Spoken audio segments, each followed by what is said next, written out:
當時係咁嘅，嗰陣呢，我瞓緊覺，突然之間呢，俾下邊一個靈魂呢拉咗落去。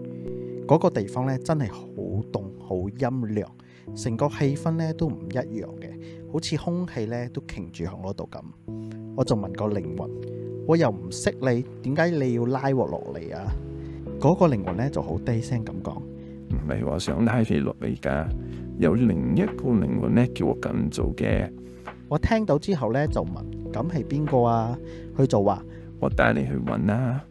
之後呢，我就真係跟住佢去咗揾嗰個要我落嚟嘅嗰個靈魂啦。揾到佢之後呢，佢一見到我呢就話，求下你幫我投胎啦，因為得你先幫到我嘅啫啊！我聽完真係懵晒，問佢，我又唔識你，我點幫你啊？佢好低聲嘅話，其實我同你係一家人嚟噶，只不過我未出世就俾你屋企其中一個人死咗啊！嗰陣我只得1個月大嘅啫啊！我聽到呢度呢，真係愣咗一愣啊！我就問佢係邊個啊？咁樣呢個家人呢，我就不方便透露啦。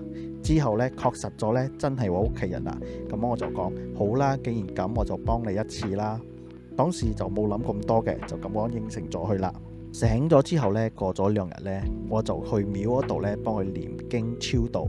念完經冇幾耐呢，嗰個小朋友呢，就真係投胎咗啦。點解我知道呢？因為過咗一排呢，有一日呢，我屋企入咗隻蝴蝶，佢一路咁飛入嚟我嘅屋企，唔肯走。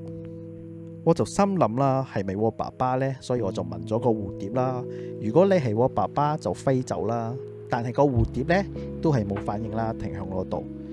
我再諗一諗，係咪嗰個小朋友呢？我就再問個蝴蝶，如果你係個小朋友，就跟我一齊走啦。點知嗰個蝴蝶呢，一聽到呢一句話呢，就即刻飛過嚟啦。